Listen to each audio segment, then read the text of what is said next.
Alors, l'objet, il est sélectionné. Je ne vois pas qu'il est sélectionné parce que j'avais demandé de masquer les contours. Donc je vais faire CTRL H. Voilà, on voit les contours, je veux dire, on voit les tracés qui réapparaissent.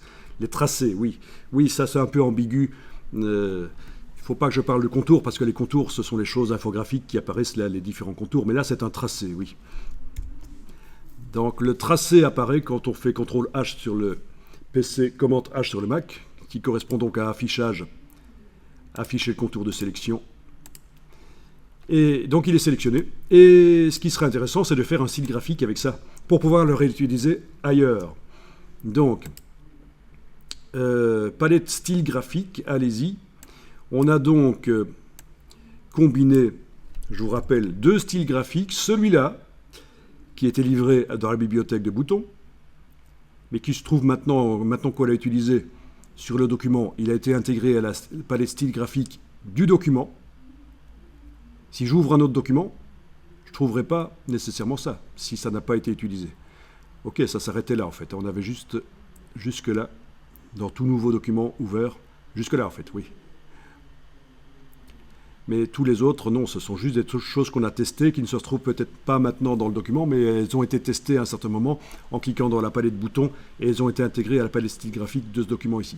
Donc on a utilisé sur cet objet ce style-là. Le style qu'on avait stocké, l'ombre, on l'avait stocké pour éviter de devoir refaire une ombre. Vous ne saviez pas au moment où vous stockez, mais c'était ça mon idée, c'était d'éviter de devoir refaire une ombre. Je stockais l'ombre. On les a combinés en cliquant sur le premier, puis avec la touche Alt sur le deuxième, ça a été combiné. Entre-temps, on a été modifié le dégradé, l'orientation des dégradés, les couleurs. Donc on a un tout nouveau style, un tout nouvel aspect. Et donc c'est pour ça que c'est intéressant ici d'aller cliquer sur le signe plus ou sur le signe de feuille, peu importe, c'est le signe qui est à gauche de la corbeille dans le bas de la palette style graphique. Et voilà, le style graphique est là. Du coup, il est utilisable sur n'importe quel objet, facilement. Je vais pouvoir aller créer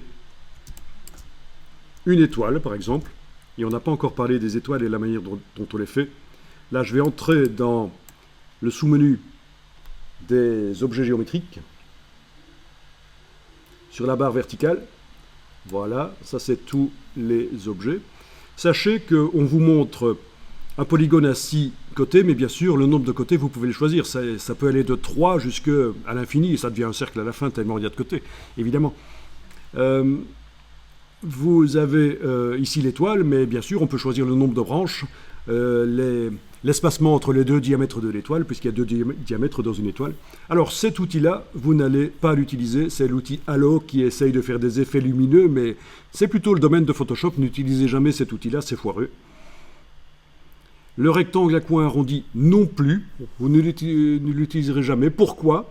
Parce qu'il vaut mieux utiliser le rectangle à coin droit et lui appliquer un effet spécial d'arrondi qui sera modifiable, tandis que avec cet outil-là, le rectangle à coin arrondi, une fois que le rectangle est tracé sur le document, pour modifier la valeur d'arrondi, c'est foutu.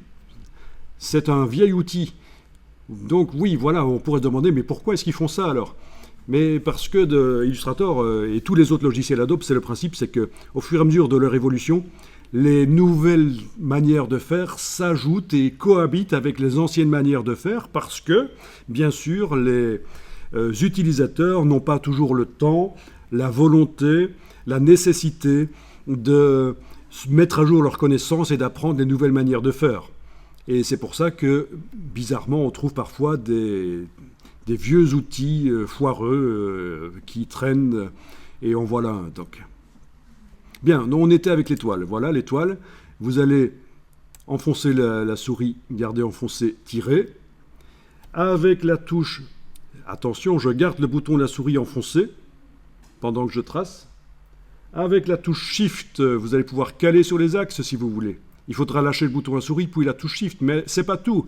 Si j'enfonce la touche Alt, j'ai une étoile type, vous voyez, avec les branches dans le prolongement l'une de l'autre, sans la touche Alt, avec la touche Alt, voilà.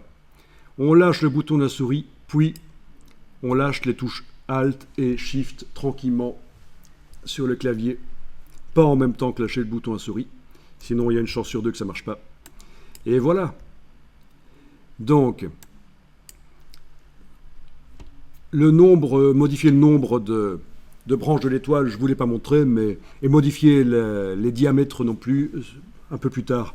Le fait est que, voilà, l'étoile a récupéré comme fond le dégradé du dernier objet qui avait été sélectionné. C'était notre texte, bien sûr. Le contour, un des contours du dernier objet qui avait été sélectionné, mais ça n'est pas ce que je recherche. Moi, je voulais 3 contours, une ombre, etc. Eh bien, il suffit de cliquer sur le style graphique. D'abord, je vais aller voir dans la palette aspect. Oui, dans la palette aspect, que je vais aller mettre là. Dans la palette aspect, quand cet objet-là est sélectionné, oui, vous voyez que juste un contour et un fond, ben, c'est tout à fait normal. Pour appliquer tous les contours et fonds et ombres, effets spéciaux qu'on a dans le style graphique, il faut cliquer sur le style graphique et ça va arriver sur l'étoile. Et voilà. Donc ça fonctionne. Parfait.